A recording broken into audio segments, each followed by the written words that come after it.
Odo Kaglani kai ke bar hode do hode kama alaye jama bila mo jama ka e bare yerlane mi folila se ka nu ba ode ma ye wala bila mori ke mi mabe ba isu de franyi min tongo do ali mata ka ku me ga sake ngodo me yo fonga ku ma hu chamana mo mori ka cha mamadu nyogo manja mori ka cha ko na te nyogo manja mori do ba ke dugu koka udo ubake ni wari ko na tahe na alaya famudu ma koka ko wari seti adama de nimbe ale bake fama alakama abi faida mi fama alakama abi chigi mi tugo fama alakama ba uya dani mori ke hindela wado kama alakama mori ke do wado kama faida mori ke wado go duga jabi mori ke do wado kama kaba go mori de do bare yoni mamadu nanabi ni ko imi ke tare sabula wele kuma bi alala. أعوذ بالله السميع العليم من شر الشيطان الرجيم. بسم الله الرحمن الرحيم. الحمد لله الذي له الأيام يداولها بين الناس، والصلاة والسلام على أشرف المرسلين سيدنا محمد وعلى آله. مستمعين الأعزاء لإذاعة جكفو، السلام عليكم ورحمة الله وبركاته. أمبل ما رجو جكفو لمبو نواتينا أمبو بلجين فوني ألسميك فوليكاي نوئي كشك فوليكاي فولمو بساني فولمي سنغ بلجين كاكا فولمينا نودي السلام عليكم ورحمة الله وبركاته. ألا كان بسو ألا كامل limanyan mebe masayin bulu ala ko di ana awma ala kan nyanya ala kan laharanya ala kan boshi bil sala ala kan ante bil sabulu. Alhamdulillahi rabbil alamin, alhamdulillahi rabbil alamin, alhamdulillahi rabbil alamin. Ambe ala ka kalubala no oye sunguloi ala wuli kalu ala dili kalu kurane kalu zikru cha mankeli kalu kiramasuli cha mankeli kalu. Alhamdulillahi rabbil alamin. Alaya angkar segadu angka beli-beli la shina kukra Alhaji Muhammad Yusuf Konate ne baga mako Konate kafu kasin kafu kadu kai ne ya ai inye dala kandron ilisin lafiya yere mati hofne alaka sonin fendodi alaka sonin tunga chako kadu kai barka min bal halsa alaka jidi sangal wati be maube ngule ko bare a siala ame do ko kunati kadu ki re sabuka daga ya mi tuka Allah subhanahu lame alane radio jeka ko sababu odela anya fo kunati la sile mununke kera jeka fola munun kera shendila an musababa silafe nanya ye kafo fe kunna fa ba Allah kusta mobe nafasura Allah anta fo kunin karani na kunin te pasiya ayi am islamé bede kili mawma ko la ilaha illallah muhammadur rasulullah am bebe fala am bebe bala o mu konna la mun ka shende la sana chama abu meyano ga adabo kunye leme bogo ira fana kan nimisi wasai bari arabio bena la me bagado maka madu konati ka fo kasin kafu lebru folo bora flanam bora sabanam bora nan nambora alhamdulillahi rabbil alamin. Durna flani ambulo korobi am alaka kalubala am madu konati liburu kurame na boni fle femunu ba kona ka fanyana sabu kada ngame wati mina sisa dusukunya shinu alama alabe wule wati bede ngani wati konina dusukunya shinu alama ite fuifo alaini wati na kabe konte o mo konna na madu konati lebe korfo di ima ika kan boni leme bow iku hawa ublasa. Bismillah. أعوذ بالله السميع العليم من الشيطان الرجيم. بسم الله الرحمن الرحيم والصلاة والسلام على رسول الله. أنسيزي لكم فني على التوعي أنا صلي لكم على كراك صلى الله عليه وسلم. أمبي ألفو بارك على بركة دا كعلى ولي من دو ni sungalo dugo tibi surtout laban kuma in na bɛɛ b'a fɔ ko daga jula ka timi ka tɛmɛ a sanfɛla kan ni mɔgɔ min tɛ daga kɔnɔ ko si dɔn so kɔnɔ lakare o lajɛlen don ka tɛmɛ a bɛɛ kan ni lakare bɛ sunkalo la an bɛ o waatiw de la nin ye ka i fo ka i barikada ka ɲini ala fɛ ala ka hɛrɛ ka an n'aw ye arajo so in barika min b'a la ka ɲini ala fɛ ala ka dɔ fara kan baara o baara bɛ yen ni bɛn ti a kɔnɔ a nafa ka dɔgɔ bɛn bɛ yan ala ka dɔ fara kan ka dugawu kɛ an ka jamana ye an ka jamana ala k'a basigi ka dugawu kɛ jamana dɔnnibagaw ye kɛrɛnkɛrɛnnenya ma an karamɔgɔ Sumano Seku Badara Hayidara ani minnu bɛ su la an bɛ dugawu kɛ u bɛɛ ye Mali dɔnnibagaw ala ye u bonya surtout ni waati bare ala ka lagosi a y'a kun jɔ diɲɛ yɔrɔ bɛɛ la mais a y'a pan Mali kɔnɔ jamana caman bɛ yen bi a bɛɛ ka misiriw datugura mais fallahu ahaqqu an takshaw an man ka ala bila fiyewu ka sira ala ka danfɛn dɔn ye u bɛ ala ka fɛn labɛnnen dɔn bana in kɛmɛ ka diɲɛ bɛɛ panike diɲɛ bɛɛ sirannen don mais mali faamaw y'a dɔn ko mali karamɔgɔw bɛ min fɔ ko o de ye laban ye o de kosɔn u ye karamɔgɔw bonya n'o tɛ jamanaw bɛ yen hali bi u ka misiriw ma dayɛlɛ fɔlɔ mais anw ka sunkalo nafila seli ma dabila a kɛra bonya de kɔnɔ ɛri de dira a ye nafila seli a kana tɛmɛ nin kan an b'a dɔn hali ni bana kun bɛ tiɲɛni kɛ diɲɛ na k'a bɛ diɲɛ mɔgɔ ta du ni du a bɛ pan Mali kunna parce que anw sera ka waati dɔn fɛrɛ kɛra ala ma waati min na anw bolo ka ala wele ko ala k'an kisi a tɔɔrɔ ma donc jamana faamaw ye o bonya min di jamana dɔnnibagaw ma ani jamana dɔnnibagaw fana sɔnna da min ma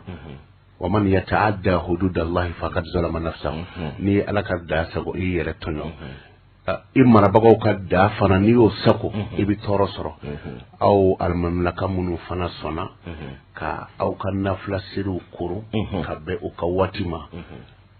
a y'u fana bonya ala k'aw bonya n'an bɔra yen an bɛ sunkalo waati laban de la i y'a fɔ cogo min na kitabu fɔlɔ bɔra mais bare yɛlɛko de don n y'a f'i ye barika b'i la ne ye e dɔn i m'i yɛrɛ fɔ ne dɛ wallahi ne ni i karamɔgɔw sigira i ka karamɔgɔw ye min fɔ ne i kan o de kosɔn bare ne se ka bɔ i bolo cogo fosi la parce que n'i kɔ donna barikatigi ma i b'i yɛrɛ di barikanta ma kana da ala bato ma taa yɛlɛma alikaba kɔnɔ ni dugawuden kafiri cira ɲɔgɔn na a b'i mago sa n bɛ bɔ n'i ye dɔɔni kafiriya da ye firawuna ta ye firawuna de ko ana rabbukumul a'la ne de ala ye a ma da o ma dɛ a ko a ka premier ministre ma a ye étage dɔ jɔ la'alliya attali'u ila ilahi Musa komi Musa ko a ka ala bɛ yen ne ye faama de ye n bɛ yala dugukolo kan ne ni Musa ka ala ma ɲɔgɔn ye n ma se n'o ye mɔgɔ m'a fɔ a bɛ yan o tuma o kɔrɔ ye dugukolo kan ala de tɛ wa a fana se ka na dugukolo kan ka ne firawuna to yan o tuma sanfɛ ala don ɔ a ye étagew jɔ n bɛ taa ala kɛlɛ o ye yaada dan ye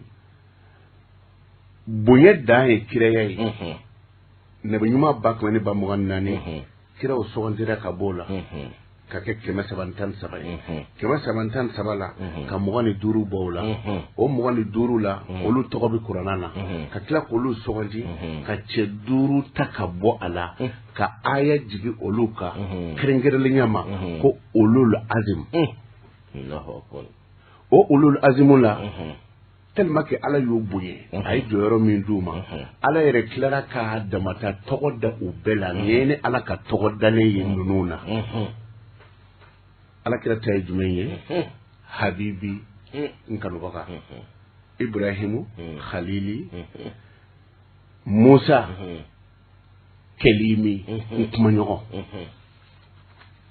bonya dai ala kuma nyonya yi eni ne filɛ ka kuma dani dala cogo min na Musa ni ala kun bi kuma te dani da amanye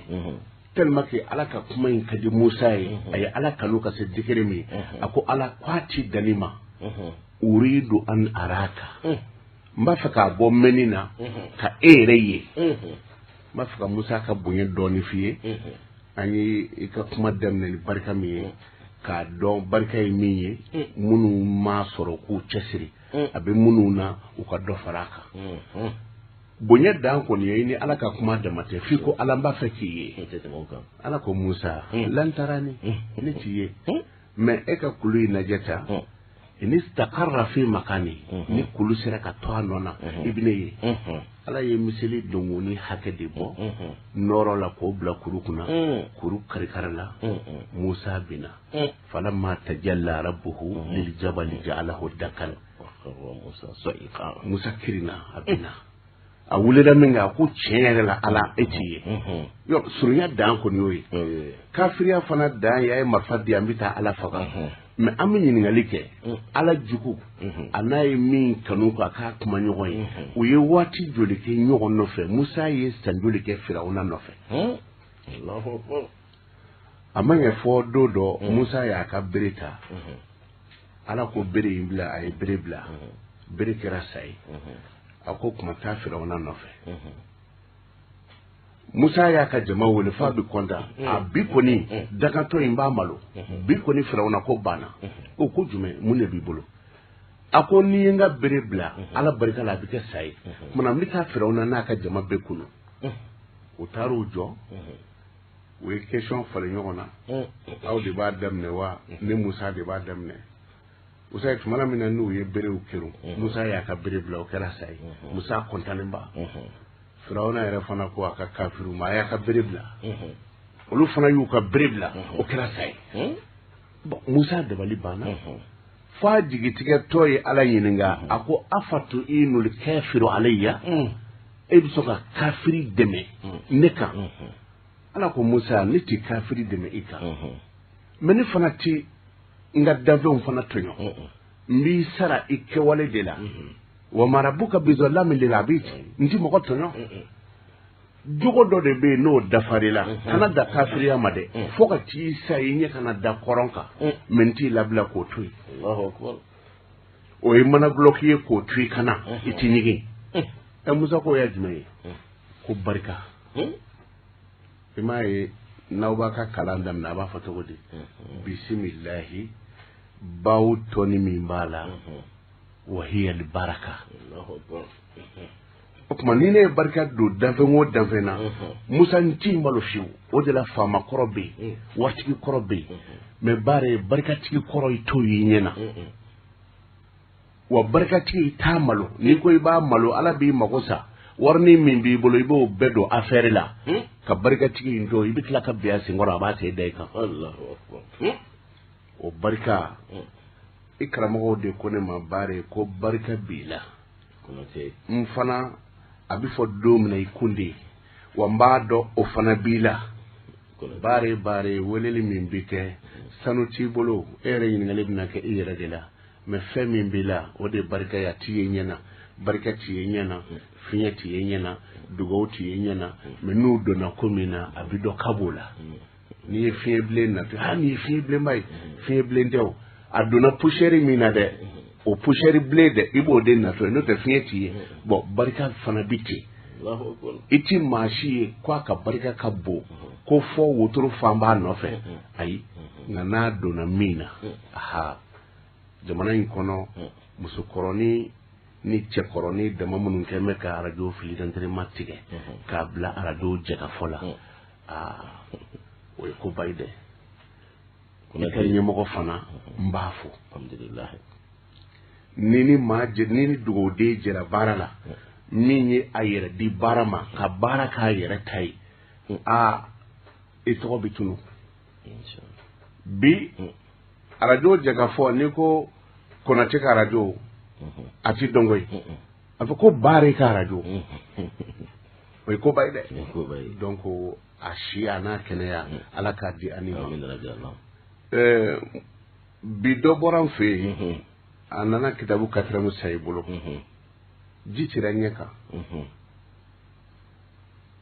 a ye 4 san hasbunallahu halafu a ye halafu san yɔrɔ bi na n y'o de fɔ n'i ye mɔgɔ metɔ ye wale kan nɔfɛ i m'i ka dundaya la bi ekɔli kalannaw ni minnu ma deli ka kalan u bɛ min dɔn e ka wurudiliw talenw na yan minnu min b'an kan olu t'a dɔn koyi parce que olu ka don yɔrɔ de y'a la an b'a fɔ ala ni ce minnu y'a ta u ye nɔya la mais cɛ taara 4 di ne ma ko n ka dugawu k'a ye k'a nana a san e bolo yan ne ko n ko ne bɛ mun kɛ nin na a ko non k'ale kun nana lajɛ de ko n'ale ye dangaden ye n ko i taara kitabu sɔrɔ o tuma i tɛ dangaden ye ko non ko f'a kana jira ne fana de la parce que ale bɛ waati min na bi a degunnen don a tɔɔrɔ la ale fa sara a tɛgɛ kɔnɔ a ye min k'a ba ye ala de b'a dɔn mais waati ka gɛlɛ ale bolo donc ale yɛrɛ y'a lajɛ sa a bɛna kitabu in ne lajɛ ni daga b'ale de kɔ o ka dɔn a ye kitabu san bi a taara n'a ye ne fɛ yen kitabu in bilalen bɛ so kɔnɔ n ko mɔgɔ tɛ e yɛrɛ ka kitabu kalan e yɛrɛ ka hali sɔn bɔlen tan t'i bolo k'o lamɛn n ko mais a diyara n ye ala ka barika don ye nin ye kitabu 5nan de ye lahara n bɛ segin a kan aw de ye n poussé ka don a la an bɛ sunkalo de la ni kalo don n ye bato min k'a kɔnɔ ala kan'a minɛ Batman Gakou bɔra fɔ a ka so ka taa n sɔrɔ fɔ n ka buguda la nin kitabu ko kuma de b'a la ka fara e yɛrɛ bɛ weleli min da n b'a dɔn e mako tɛ s'a ma mais ni ala fana ye jɔnw fana bila taa baare fɛ yen a bɛ sira dɔ jira i la i mako bɛ ɲɛ c'est obligatoire ni tasuma kalama nɔrɔla e la i b'a nɔrɔ ne na kitabu in de bɔra o cogo la dɔ bɛ n'a fɔ ko mun kosɔn a sumayara parce que minnu bɛ mɔgɔw bolo o ye mɔgɔw mako ɲɛ tellement faamu de n'an kun an bɛ nin kɛ sunkalo daminɛ na a kun bɛ caya mɔgɔw kunkolo ma kitabu fɔlɔ min bɛ yan premier ni deuxième ni troisième fatiha kan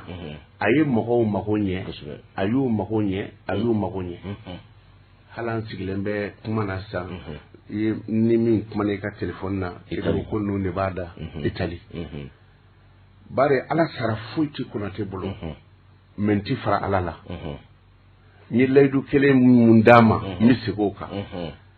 dangaden ale yɛrɛ ala de ko o mako ti ɲɛ a bɛ lɛgɛdɛri kɔnɔ ko illa an yatuba fo ni dangaden tubira a ka seli ti minɛ a ka sun ti minɛ a ka jaga ti minɛ a ka foyi ti minɛ a bɛɛ ye fu ye comme ala y'o dɔn danfɛnw dajuru de bɛ ala bolo a kɛn bɛ ka bɛɛ minɛ tɛnsi la ne nana arajo jagafɔ la ni ɛri in na ala de b'a fɔ Konate taa jagafɔ la e baara in na n'i sigi yan ala de ko i ma sun tigɛ i ka n'i sigi yan kumana ni nasiyatu bɛ ala bolo n'o ye tɛnsi ye i b'i ka moto volant tourner ka bɔ dingɛ ma cogo min ala bɛ a ka jɔn dajuru tourner ten o se bɛ ala ye ne ma siga o la e ma siga o la lamɛnbagaw ma siga o la an y'a ɲini o ala fɛ dangaden ala kan'o kɛ ka nin kitabu in san mɔgɔ dɔ bɛ yen dangaden tɛ mais i bɛ taa sɔrɔ a ka sababu ti nin na bon n'a ka sababu t'a la n'a y'a san papier de b'a bolo hala ka a wari don furufuru la k'a ɲimi o ka fisa a ka kitabu in san a ka sababu t'a bolo n'a ka sababu ti nin na n'a ye kitabu in san a mago bɛ min na n'a m'o y'a kɔnɔ fɛn saba bi jɔ a tigɛra Konate la kelen ka fara baare kan 2 ala ka diinɛ yɛrɛ fana a tigɛr'o la a bɛ se 3 ma fo ka taa se 4 ma a tigɛra ala yɛrɛ la fo ka taa se 5 ma a tigɛra kira Muhamadu la bon ni kitabu sani dangaden fɛ o fɛn 5 bi jɔ a mago tɛna ɲɛ a bɛ tigɛ Konate la baare min ko a bɛ n bolo a bɛ tigɛ baare la ala tɔgɔ min b'a la a bɛ tigɛ ala la diinɛ sira min don a bɛ tigɛ diinɛ na kira Muhamadu min ka sira labatotɔ don a bɛ tigɛ ala kira Muhamadu la o ye danga de kan izan parce que o mako tina nya kono mais mɔgɔ min ka sababu b'a kɔnɔ o bɛ dogo den min y'a san o bɛ na ye tigitigi Konate ye min fɔ tiɲɛ don baara n dara la i ma fani dɔ bilalen ye ne filɛ ne nana ni fini sɔrɔ yan dɔ y'a di ko k'a di yan ni fini filɛ mais danaya kɔfɛ nin de nana o mais peut-être n'ale kun ye an ka fɛn dɔ ta n'a ma woyo la ne tɛ nin sɔrɔ koyi sini ne bɛna n pɛntiri ni nin ye bon o tuma mun y'a kɛ a ye danaya de sɔrɔ donc ni danaya sabatira da bɛ kɛ ne na da bɛ kɛ e la da bɛ kɛ Ala la da bɛ kɛ silamɛ diinɛ na da bɛ kɛ Muhamadu la kumana dangaden Ala ka n'o kɛ ka kitabu in san fo n'a y'a sɔrɔ dangaden min n'a y'a san a bɛ kɛ sababu ye k'o bɔ daga na n y'a ɲini Ala fɛ o ni yɔrɔ ka sɔrɔ a la mais mɔgɔ dɔ bɛ yen dangaden tɛ mais o ka sababu t'a la Ala kana o tigi kɛ k'a san mais ni sunkaloba in kɔnɔ Ala ka o tigi talo ka sin a ka sababu yɔrɔ la a mako ka ɲɛ n bɛ fɔlɔ ka min f'i ye san'an ka don nin kitabu in kɔnɔ bari ni kitabu i bɛ Ala tɔgɔ yɛrɛ yɛrɛ min dɔn o de don Allahu akbar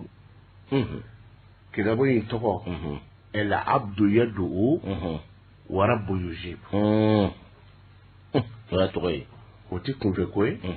Ala ko cogo di ud'uni astajib lakum ay ni Ala wele n b'aw jaabi jɔn de bɛ Ala wele ibadullah Ala ka jɔn o tuma el abdu yad'u jɔn b'i tɛgɛ ja ka Ala wele wa rabbu yujibu Ala de b'a jaabi kosɛbɛ badirikɛla tɛmɛna sisan sunkalo tile 17 o ma kɛ o kɛra sahabaw nana kɛlɛ gwana ni kira k'o ma ko karisa bɛ min o b'a fɔ o sara karisa bɛ min o sara karisa bɛ min o sara kira jigitigɛtɔ bɔra tilise kɔrɔ a nani tɛgɛ ja kitabu dɔw ko fɔ Alakira kamankɔrɔ si kun b'i ye a ko ya hayyu ya qayyum bi rahmatika astaghiithu kira ye nin fɔ badirikɛlɛ don a ko Ala ye ɲɛnama de i jɔlen don i kelen na Ala n b'i ka dɛmɛ ɲini ne Muhamadu kalila Ala la ni kafiru sera silamɛw la bi i ti bato dugukolo ka tuguni Allahu akbar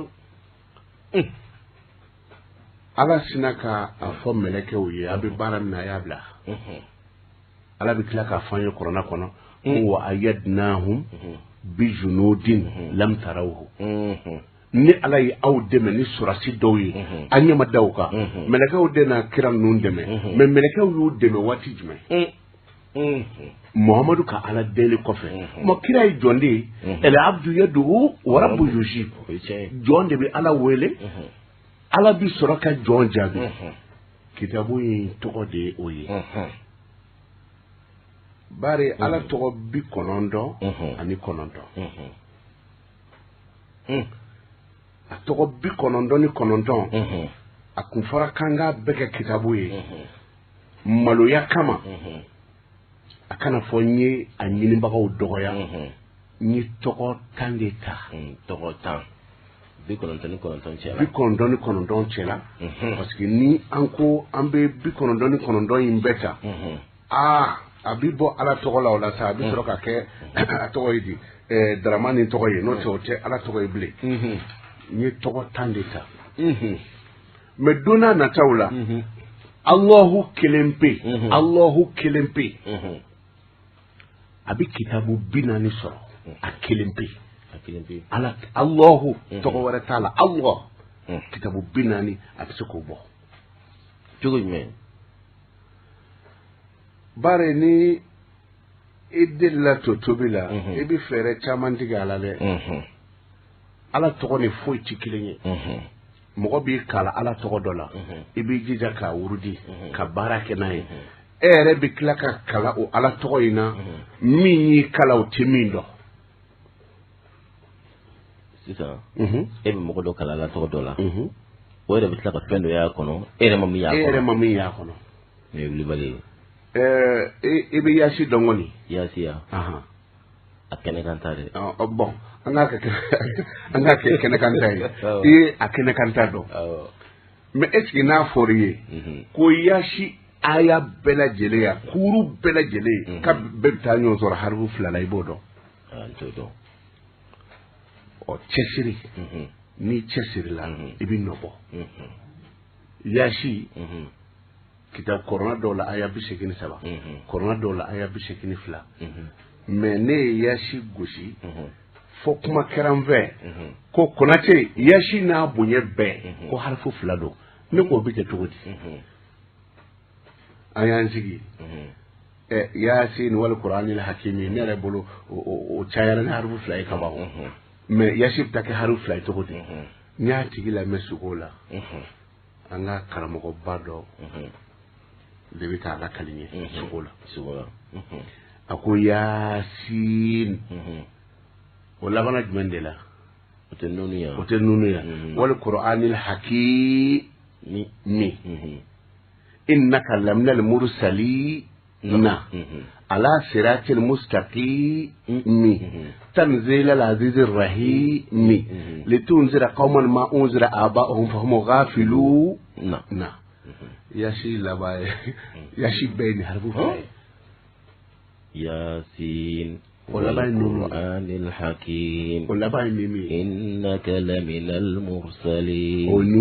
على صراط مستقيم تنزيل العزيز الرحيم لتنذر قوما ما أنذر آباؤهم فهم غافلون الله أكبر ni yashi kunun tuko ki jawabi tabla ni harfu fladeka kunate o kan harfu flatata nunu o inoro de Allahu akbar yashi tikala dushi la ni noroti Allahu akbar mimu o yemuluku de yo yashi tikala je yoroshila akala na munu nyana ana kala na yoro mina fo ala ka masaya dima menando na yama ko be mina kitabu ni otisoro ala de ko mi fana bi ka encore kabla kuma na de mo ma fa mi fo don ni ala togota ibi fenya kono muyi kala la o moyi ala togo bi konondo ni konondo anye kitabu ni fen foloke Allahu Allah ودي أفهم كم فلان الله باري الله ملكة توقتو له من بالا نبا فكا سوكو كانت نبا فتوكو دي بسم الله نيلاهي بوالدو atinyo anna jolu wa bita jufay parce lahi kala eni kuma kan barka ma badama do fo radio ina ya wati tama subhana lahi walhamdulillahi wala ilaha illa allah allahu akbar okmana obi bunyani allahu de subhanallahi la allahu bola o de obunya walhamdulillahi allahu bola o bunya wala ilaha illa allah allahu bola o bunya allahu akbar min bala o de abunya ni bi selidu bismillahir rahmanir rahim الحمد لله رب العالمين okma bismillahi allahu bi meseli damnana iba fotogodi الله أكبر نيكو أرحماني أكبر وب أراهيمي أكبر أمين يبقى فدكو الله أكبر نصر من الله نصر من الله وأفوض أمري إلى الله حسبنا الله ونعم الوكيل فأسى الله an yatiya bil fatih o kuma aya nunu be bonyani Allahu de o de la ngode ngona sigira Allahu kama kitabu binani ya bi bokadima ni chesirila ibi nobo bo subhanallahi walhamdulillahi wala ilaha illa Allah Allahu akbar ni kuma kan dama do ye je gele yani la hara gele yani kabru gele ade ani saya gele ya ni kuma kan dama do bi ono wa me mu kuma kan nunu bonye Allahu min bala o de ya bonye o Allahu la Qur'ana kono Allahu a nana Kurana kɔnɔ siɲɛ 2000 ani 300 ani 95 ani 5 Allahu akbar tallahi ko tɛ billahi ko tɛ wallahu ko tɛ nka mɛ Allahu dɔrɔn de lafzul jalal bon o Allahu ni adamaden bolo kɛra ta o de Allahu ni harfu kelen bɔ a la dun lillahi ni kelen wɛrɛ bɔ a la dun lahu ni harfu bɛɛ bɔ a la ka to kelen dun hu o hu min o de huwa ale ala Allahu akbar donc Allahu mana yɛlɛma cogo fɛn o fɛn na a bi bɛn ala de ma bon an ye ala tɔgɔ 99 an fɔlɔla ka Allahu ta mɔgɔ tulo kɔnɔna ye o de Allahu ye hu min b'a la o de tulo wo ye n'o o wo in gerela mɛni ti kɛ kumana adamaden ka mɛni kɛ Allahu de don o Allahu la a nana Kurana kɔnɔ siɲɛ 2000 ani 300 ani 95 ani 5 bari ni jɔlen bɛ da la cɛnikɛla dɔ don dɔ i kan i ma panike ni ko Allah n'o kɛra cɛnikɛla modèle fɛn o fɛn warade do wo sado wo e de kumana e ko Allah ala y'a da o a bɛ segin a kɔ a bɛ dɛsɛ an fɛ denmisɛnniya na ni denmisɛnninw bɛ kɛlɛ ka k'a kɛ fanga bɛ min na a y'o deli a ma sɔn karisa a dabila i dɔgɔnin don a dabila sabali a ma sɔn ni dɔgɔnin ko a y'a to yen ala wɛrɛ tɛ o baara kana taa dɛ ayi i taara wɛrɛ o n'i taara wallahi i bɛ malo parce que e tɛ ala ye o Allahu jɔyɔrɔ min b'a la ni hamina ko gɛlɛn ye i sɔrɔ i degunna i kan ka Allahu ta ka ala wele i ti yafara kan n'i ye yafara kan o ka suma ya Allah ya Kafi ya Rahman ya Rahim o ka suma ni kitabu in bɔra tic tac automatique quoi ni y'a kɔrɔ dɔrɔn i k'i jɔlen ye ala ka da la o kuma i bɛ ya bɔ a la parce que ni ko ya Allah a bɛ komi ni ko he baare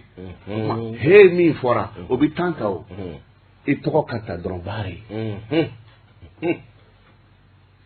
donc an ye nin dabɔ wallahi an balima dɔ bɛ yen n b'a fɔ a tulo bɛ n kana n bɛ tila k'a fɔ a tulo bɛ n kana ka dugawu k'a ye n'i ye YouTube lajɛ fɔ ne tun ka nin kitabu in de bɔ mais k'a teliya o de y'aw ka wuli ka jɔ ye n'i ye ne ka YouTube lajɛ Mamadu Konate n'i y'a gosi i b'a y'a kɔnɔ fɛn dɔ de b'a bolo a ye fayida de mɛn e da arajo in na yan a ye fayida in kɔrɔbɔ ne ka fayida dɔ don a y'a kɔrɔbɔ ale yɛrɛ sigilen bɛ wurudili la boli a ka sɔnnifɛn b'a bolo ka seliji ta ka ala wele sɔnnifɛn in bɛ yen a ko Konate ya maloya bɛ na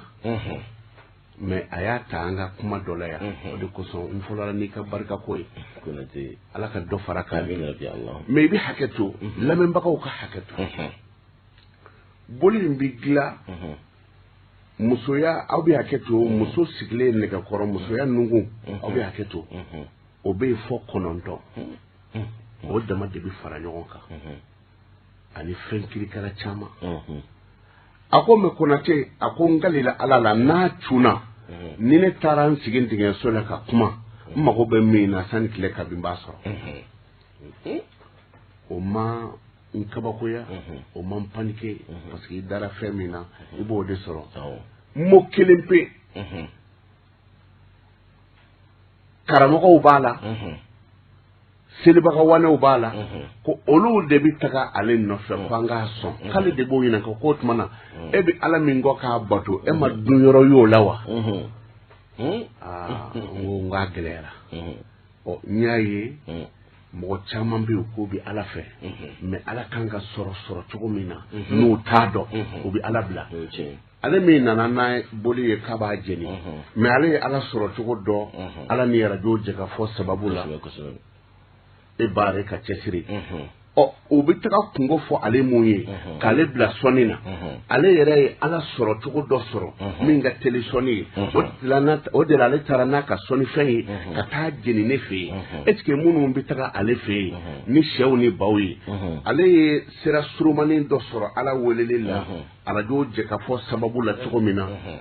min tɛmɛna baare ka sira fɛ ale y'o sira surumanin min sɔrɔ ka taga ni boli ye k'a b'a jeni ne fɛ est-ce que minnu bɛ yen n'olu y'o sira surumanin ɲɔgɔnna sɔrɔ u bɛ maa sɛgɛrɛ bilen wa? o tɛ maa sɛgɛrɛ. donc o nin damadan de bɛ an bila ka fayida wulibali ninnu di mɔgɔw ma donc o la ala tɔgɔ la misaliya la ni haminako gɛlɛn b'i la i bɛ Allahu akbar fɔ n'i tilar'o la i bɛ qul huwa Allahu kala mun ye kulu walaw bonya de kulu walaw Allahu de b'o la kulu huwa Allahu samad Allahu samad bon Allahu min b'a la o de y'a bonya o kuma na n'i ye jogo fila kɛ i bɛ kulu huwa Allahu ahad arakan fɔlɔ la i b'a kala siɲɛ duuru arakan filanan na i b'a kala siɲɛ 6 o joli 11 o tɛ siɲɛ 11 o siɲɛ 11 kɔrɔ b'o la Yusufa ko cogo di inni ara'aytu ahada ashara kawkaba o kɛra 11 ye ka sababu kɛ o ye Yusufa ye ala ka kira de ye a ye dolo 11 ye o 11 gundo aw b'o dɔn a y'o dolo 11 fɔ gundo min aw b'o dɔn o kumana i bɛ kulu walaw kala o la siɲɛ 11 n'i tilar'o la astaghfirullah ala i bɛ yafa ma mais mun ye astaghfiru kɛ ka valeur sɔrɔ laha min b'a la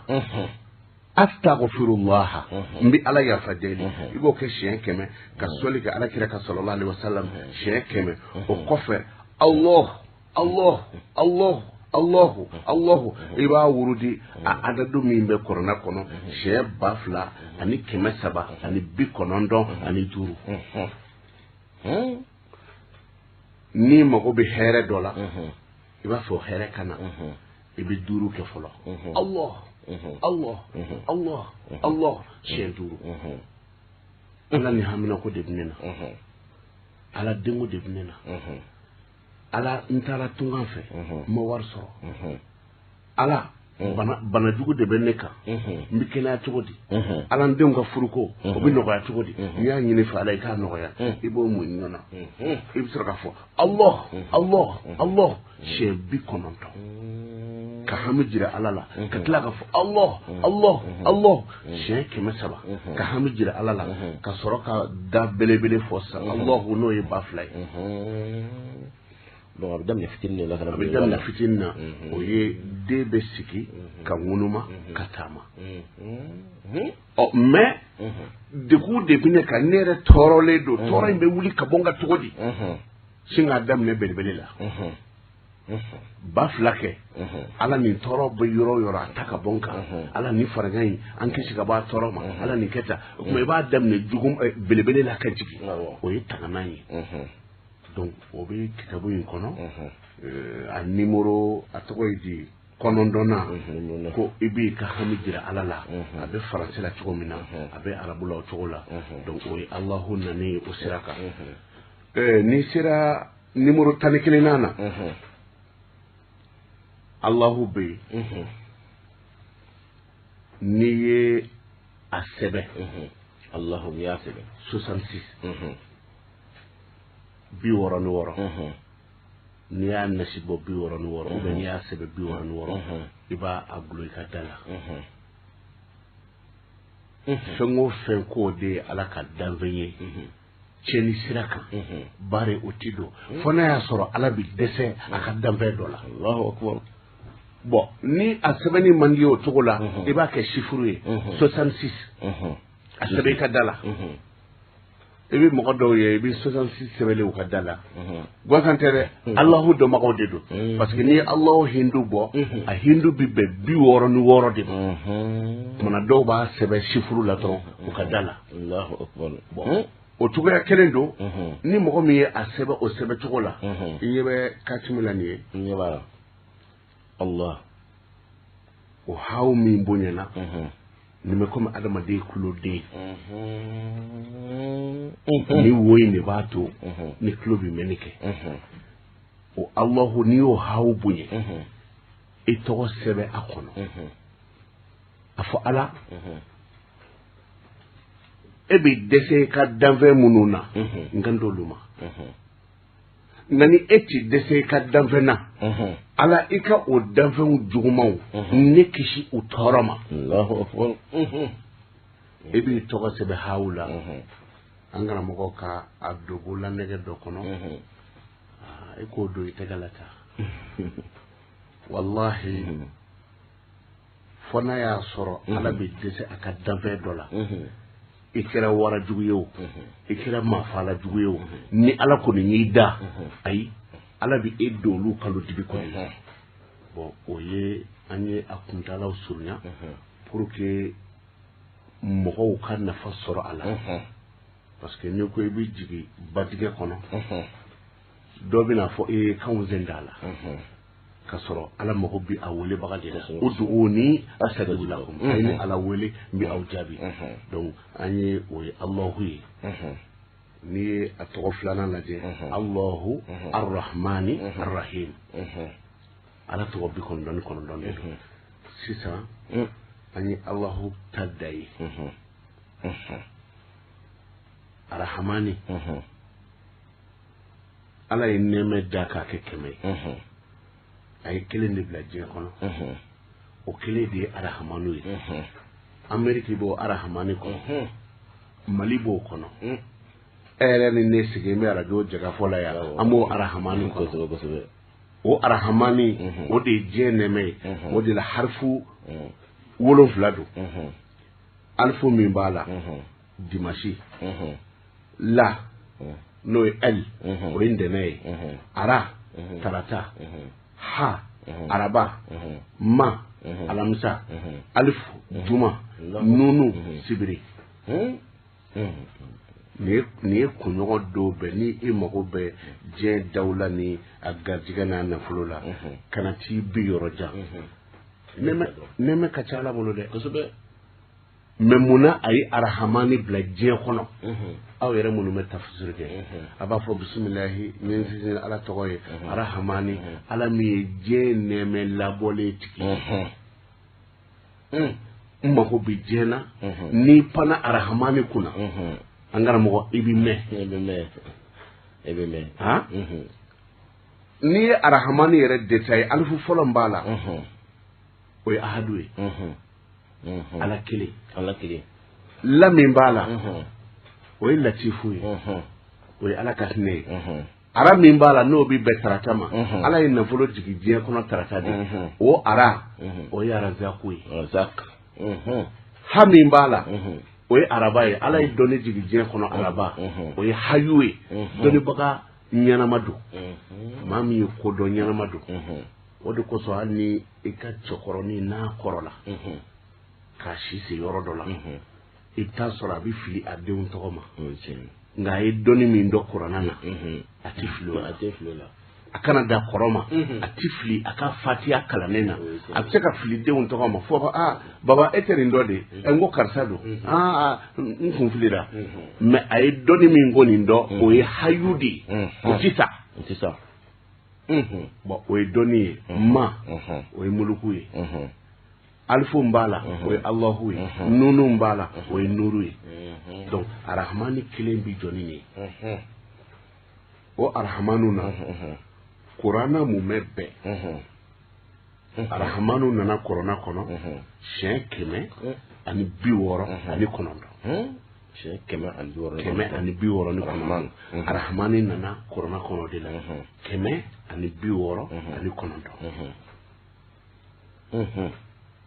o de kosɔn ni mɔgɔ min bɛ yen ni haminako gɛlɛn bɛ i la i bɛ jɔgo 2 kɛ n'i ye fatiha kalan n'a ka nɔgɔ i ma inna a'tainaka al-kawsar kawsara ye ji de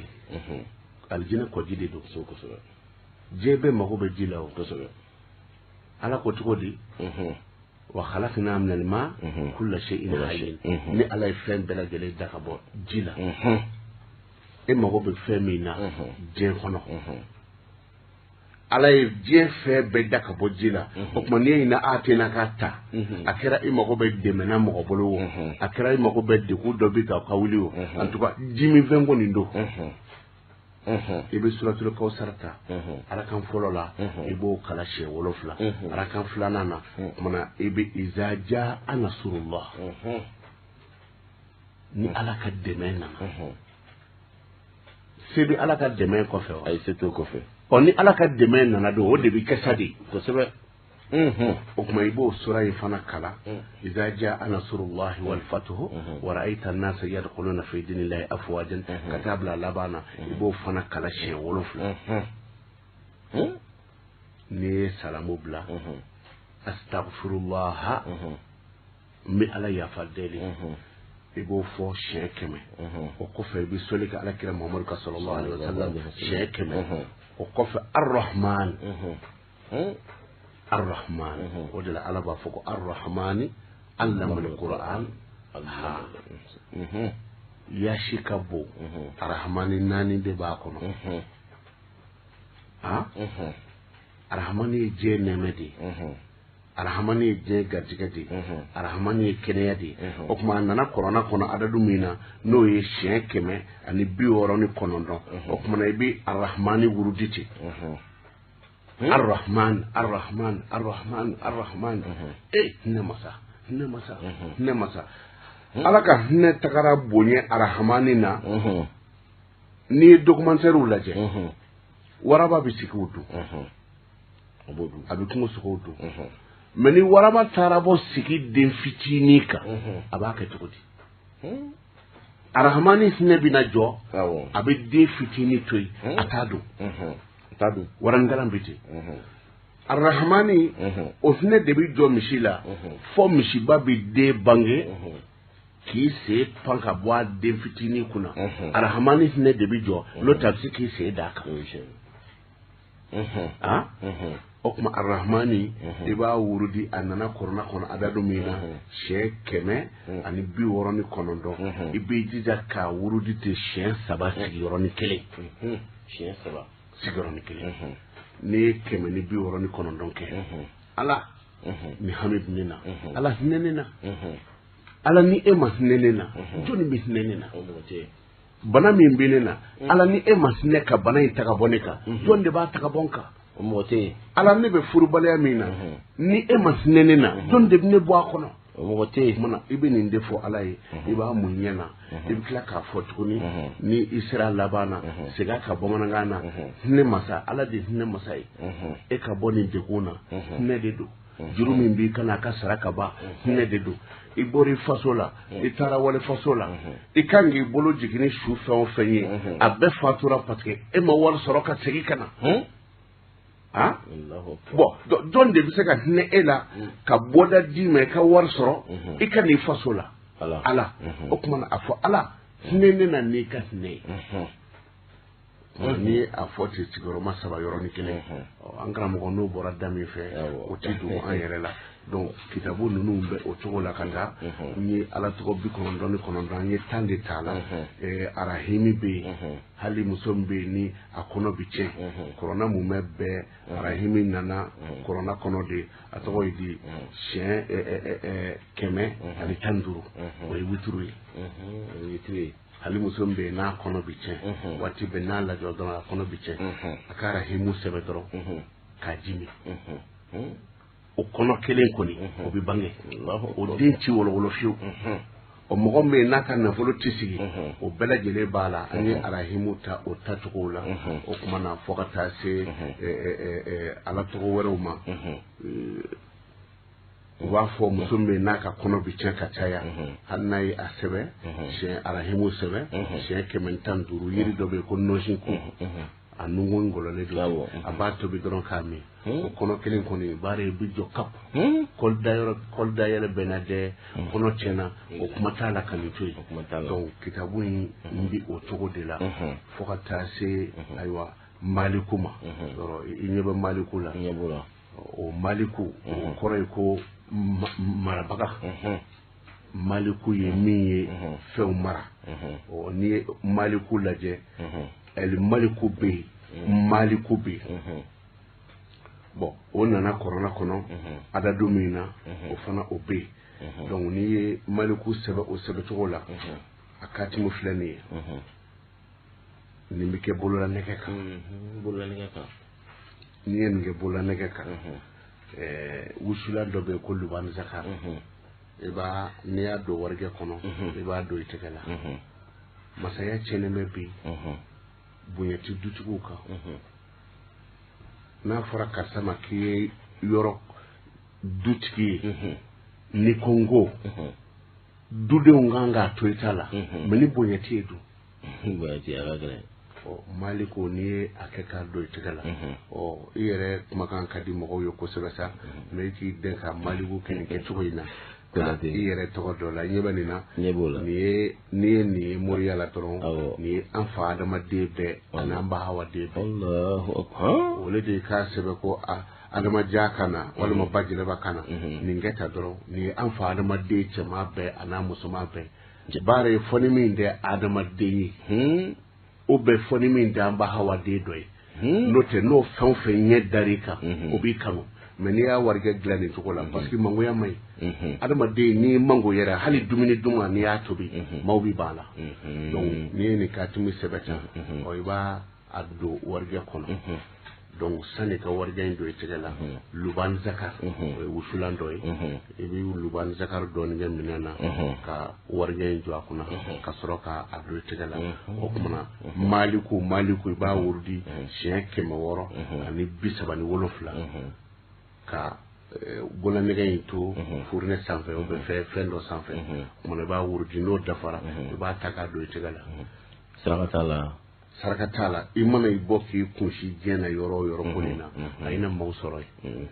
i kɛra jagokɛla ye o kelenya man ɲi hali muso minnu bɛ yen n'u ma ka go u tɛ furu sɔrɔ e k'a bololanɛgɛ don i tɛgɛ la donc o ye kitabu nin kɔnɔ kumabaw ye ko dusu fana b'a la o ye ni a tɔgɔ ye di lubani zakari o ye a warikɛlama ye n'i ye a don warikɛ in kɔnɔ an kun pan'o yɔrɔ kunna n'i y'a don warikɛ kɔnɔ o kuma na i bɛ sɔrɔ ka a saraka n'o ye nɔnɔ kɛnɛ ye o ye tasa dako bi laban i bɛ nɔnɔ kɛnɛ saraka mɛ nɔnɔ kɛnɛ in saraka kun kanu dɔw bɛ yen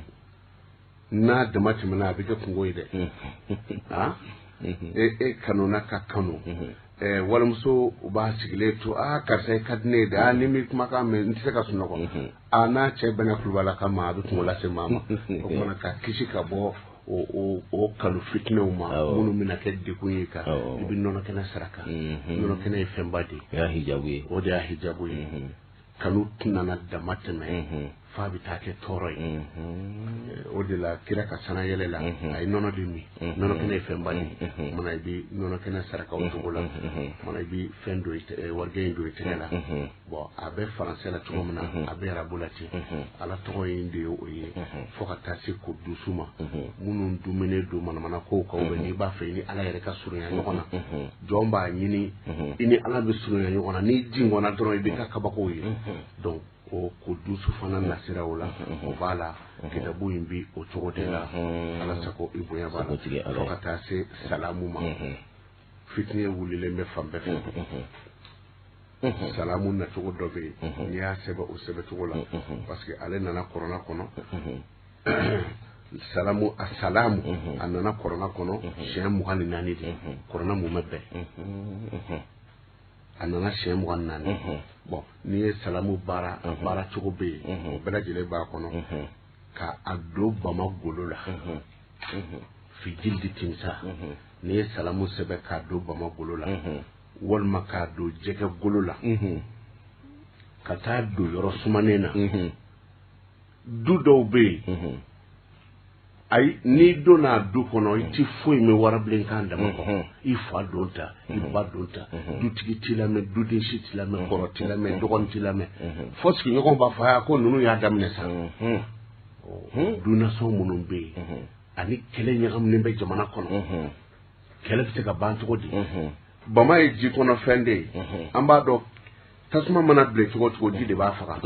bon e ka nin don bama golo kɔnɔ o cogo la ka yɔrɔ sumanini dɔ lajɛ hali ka do kɔnɔ ka a don yen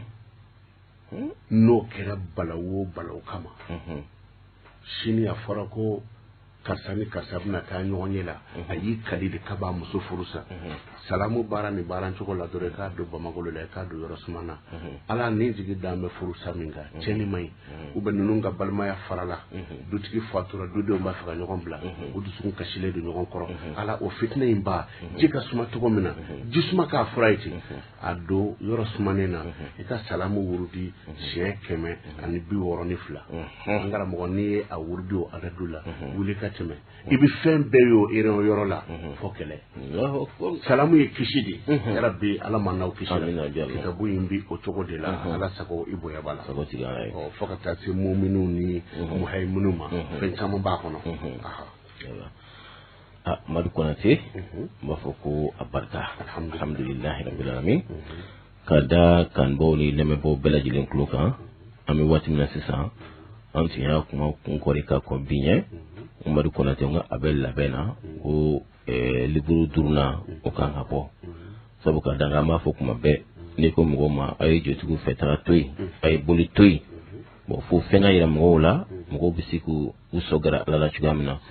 ninnu ye ala tɔgɔ nɔrɔmaw ye a tɛ maa fiye a tɛ maa bila kilela kuma na dusukun bɛ saniya i yɛrɛ bɛ saniya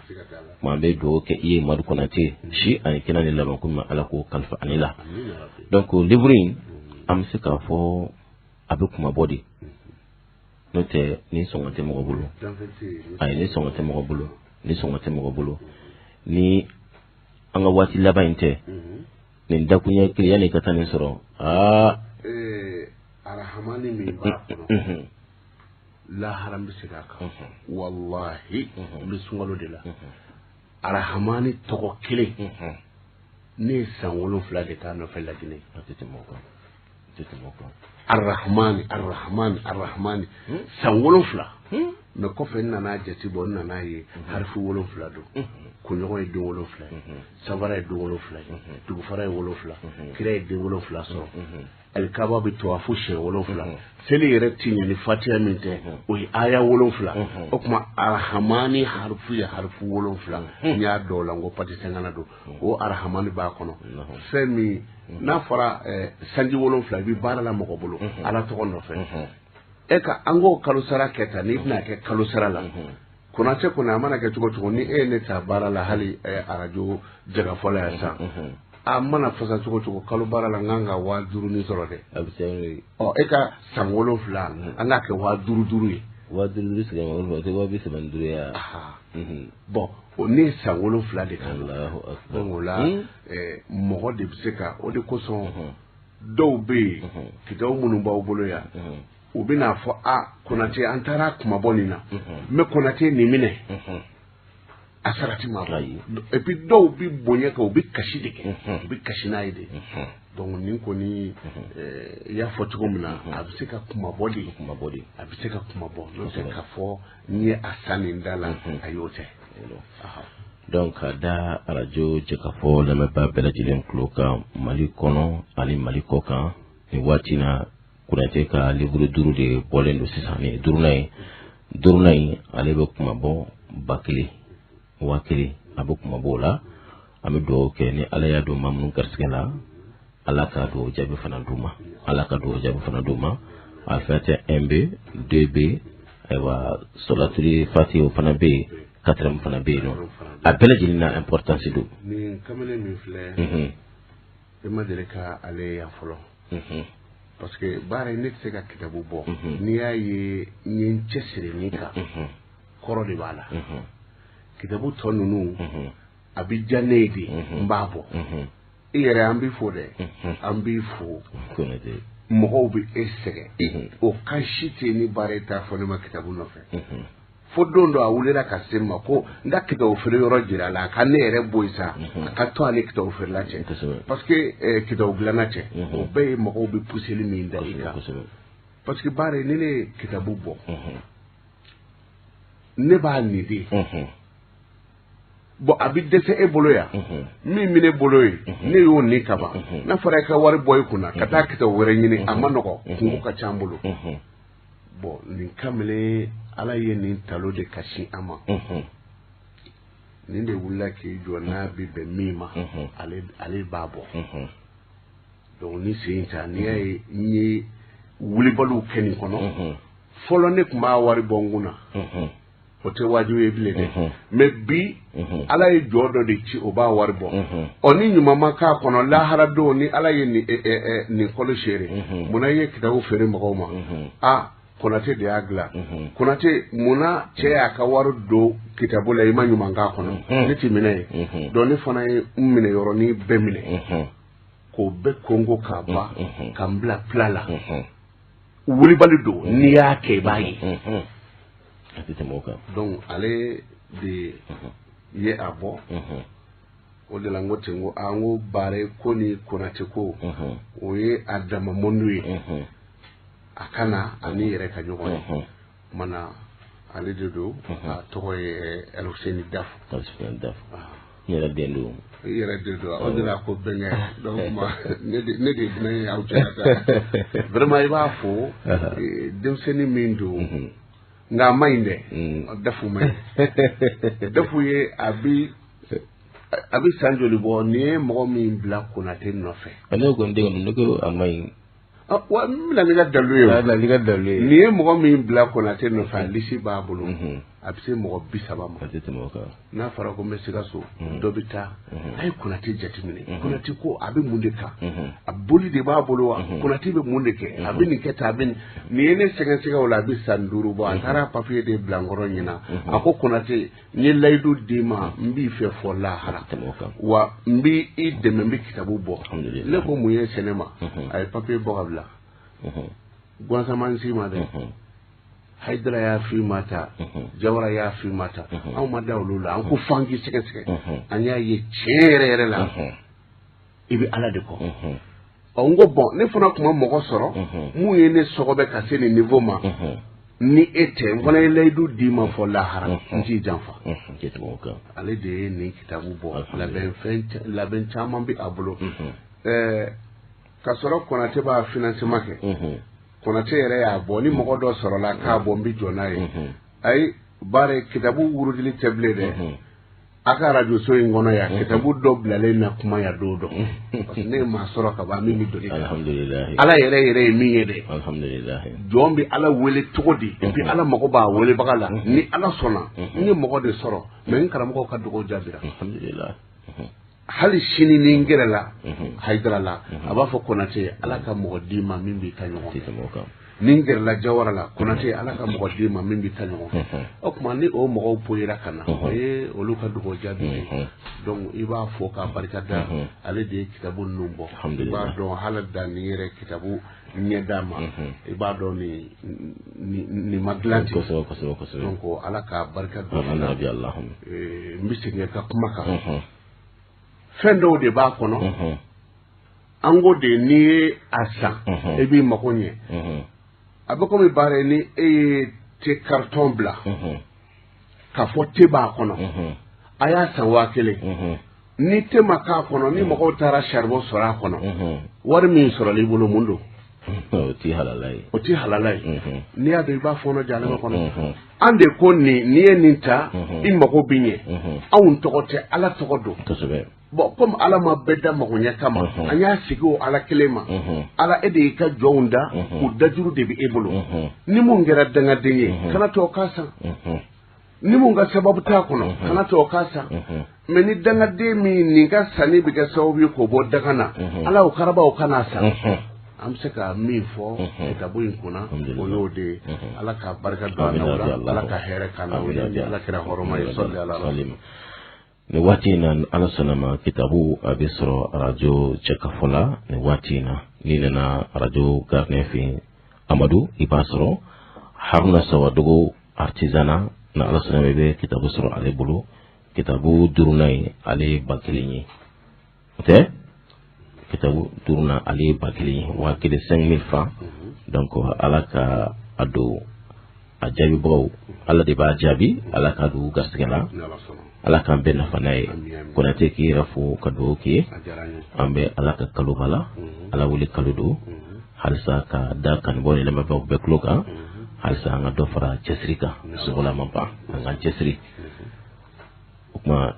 lamat membe ebulo kadanika surtout le latru kadri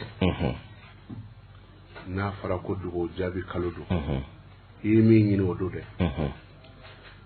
e bare bi ala so kona ya ni mo konna na fo bare ni ndia ibati ni mi nana do ka jotindu na ma fen godu ibe mundama ite fendama ala yo defo de la ni kitabu ila bana anyi o defo ala ko musa ma to de o kadi o cheta su ulaka ya musa kadi o cheta su ulaka ya musa musa ye mi nyini ne ala fe nyadima onna ma nyini do mana ni wati na nga nchesiri ala wele ka ala wele na dugule ntoko yere an yere ka jo anga jonyana o de la ngoni kitabu la daminena ko el abdu yadu wa rabbu yujib jonde bi ala wele anga njo jonyana diku mimbika shiklanto bare ibni ka kungo fone muye nine ndabo ka dima ijigi bitike de ele morku chama bine bulu ebna fa kuna tenga bisugarote ne kan sigile to an kunga el morku dobina yani katiche iba fonye waso de kila me o de ku fana de ne ka o mani ala weledu o de la do bi nyininga ko mo kanga ala wele wati jume ube kama nga wele wati jume o nguni ya do ala bisunogola wati mi kana wele wati kuna ti ala bi sunogo wa ngo kuma ni ala ti sunogo ni nyele la kuma mina anjini ala fu donc anda min fo mo ye bari angan chesiri surtout anga jamana bi wati mina ni jamana yi mago be ala wele la wa ala mago be mununa ubiya ne ni el kaba la jesisa mo munun bi sel el kaba la ti mo bi durugo alikaba naka alikaba ya mo min bi sele la biati mo bitu bo no bekera ko fe do nyesiranye ni ala ko tumana na usirana bananya katimene ka donc nyani banatu nyona ambi babolo donc mais ni min fo kuma damna na bisugo ka mali famaw ambufu wo ka do ala deli o de be jomana intaganye fe je bekelen ko fe ka ala bato dabla yoro bela on ne ba kaya on na flasiru kangaro de dara ay dans les limites là ni jamana famo yo hakli soro anga dugo ke uyi inshallah mana ni wati ne dugo jabi wati de mi dugo ke anga jamana ala ka basi ala deli kamun ben nun kono kitabu nun kono ala yere to jati de do anya nyini ala fa ya rabbi ala ma anjabira ay min ke kitabu in to yere la jonde bi ala wele ala onye jonde ala de bi jabili ke wanye de nyini anjabi ya rabbi ala ma karata amin rabbi allah ala ka hamu ben wa ala kira horoma sallallahu alaihi wasallam maru kona tere kan ga jiru salambo di kan boni ne meboma de bi faka kuma nyoya 76 23 20 99 76 23 20 99 bi olonvla an woro mwa an saba mwa bi kononton an kononton maliteli 66 71 03 05 66 71 03 05 bi woro an woro 70 ani 9 fu 7 fu 5 Madu Konate ko sungulu toti me ko nyuma ko ala ko iran bela jidina kanega feletigi ka fo ka do kai Ahmad Jatte ali danga tension ka nyamai ka fo ka do kai Mahmud Kamara ka fo nem damene ka fo mai ka do kare ngene ka technician yere amin abi Allah amin abi Allah amin abi Allah amin abi Allah ka musike abe dondo nyini ani musike kana temi nyonve ndi musike do ta do vraiment akesi alhamdulillah ala ka here amin abi Allah technicien ambe dugo ke inshallah ala ka be ma amin abi Allah mado sunogoti olu yere ay nunu ko ni kaba ko mo do koy munun ti jo u ka sɔrɔ ta la n'u bɛ ala ɲini n'a ye mɔgɔw bɛ yan te mulu kelen o b'a san ka na di e baara n'i ka mɔgɔw ma ko a ye siɲɛna baara kɛ an b'u fo n'i kɛra sababu ye ka maa o maa dɛmɛ ala ka diinɛ baara la e n'a kɛbaga bɛɛ ka kan o de kosɔn bari ala sɔrɔ man go e bɛ si ka wajulu kɛ arajo la i ka arajo kumakan bɛ taa da yɔrɔ min na baraji bɛ taa da ye maa dama min ɲɛ curolen don n'olu ye baraji 100 sɔrɔ e baara bɛ 100 sɔrɔ yan ni min ye n dalen to n ka so ka te den kelen mulu cɛ dɛ te forokoni kelen san 20 ka sukaro tana d'a kan n bɛ taa nin di baara ma tɛrɛ a n'a ka technicien ka te min u ɲɛ ka jo ka n da ka sunɔgɔ aw bɛ baraji min sɔrɔ n b'o sɔrɔ parce que ne ka fɛn dɔ dira aw ma k'aw encourager donc o la minnu bɛ mɔgɔw di minnu bɛ tantaw di ani minnu bɛ aw wele ni kumakan dumanw ye ani minnu yɛrɛ b'o sigilen to baara dogow nation dɔ bɛ kɛ e ni Musa Babasila ye jamana in kɔnɔ ne yɛrɛ bɛ ɲini k'a fɔ n ka k'aw se mɔgɔ fatiya kala sa a k'aw se mɔgɔ fatiya kala dogow min bɛ k'aw ye ala k'a bɛɛ minɛ donc minnu ye dɛmɛ kɛ kumakan ɲumanw na bolofɛnw na ala ka bɛɛ sa ala k'an to ɲɔgɔn ye arajo ɲɛmɔgɔ fana min bɛ yen n'a ti kuma dati ko la a ye ko de to aw bolo hali bi ala ka hɛrɛ k'a n'a yɛrɛ ye hali bi ala ka hɛrɛ k'a n'a yɛrɛ an ti ɲinɛ i karamɔgɔ kɔ min tununa kɔsan na an karamɔgɔ Konate a waati kun gɛlɛyara kosɛbɛ ni mun ye ne wele ne ka telefɔni na ko karamɔgɔ banna wa n ko dɛ ne ye Madu Konate Ali Muhammadu Konate o kuma na pan bɛ kɛ Ali in de kunna n ko k'u ka sabali dɛ n bɛ yan fɔlɔ n'anw taara sisan n'anw taara sisan kɛlɛ bɔbaga bɛ dɔgɔya ani wajurukɛlaw a bɛ gɛlɛya ala ka ɲɛ ɲɔgɔn ko donc o la an bɛ dugawu kɛ vraiment ala ka hinɛ a la a ka denbaya fana ma tɔ yelen ka fɔ wulila k'u jɔ bi baara kɛ a kɔfɛ minnu bɛ darisu don u b'a di an bɛ u bɛɛ fo n bɛ segin nin kan n dalen o don su ɲɛ b'a la i bɛ ka foli lasegin a ma n ko i ka barika a ma bɔ yɔrɔ kelen donc vraiment an bɛ yɛrɛ fo ka barika da ala ka hɛrɛ k'a ye ala kira hɔrɔma donc technicien Konate ko k'aw fo k'u ka dugawu k'u ye ne yɛrɛ fana bɛ dugawu kɛ technicien ninnu ye tɔgɔ min dalen don arajo in na ko jɛ ka fɔ o don koyi an ni ninnu bɛ baara la san kalo 12 n'a ye ɲɔgɔn ye don o de bɛ fa ɲɔgɔn ye bi de furuku ti yan foyi ti yan bɛɛ ni kelenya dɔrɔn tuma bɛɛ bɛ forme na technicien ala ka sini kɛnɛyaw di ala ka sini kɛnɛyaw di ala k'an mɛn nin na tuma b'a fɔ sa ko wasalamu alaikum wa rahmatullahi wa barakatuh Mudugu makolo kokan ko wari seti adamaden bɛɛ ye ale b'a kɛ faama ala kama a bɛ fayida min di faama ala kama a bɛ sigi min tugu faama ala kama baw ya danni morikɛ in de la wa dɔw kama ala kama morikɛ don wa dɔw kama fayida morikɛ wa dɔw ko duga jaabi morikɛ don wa dɔw kama kabako mori de don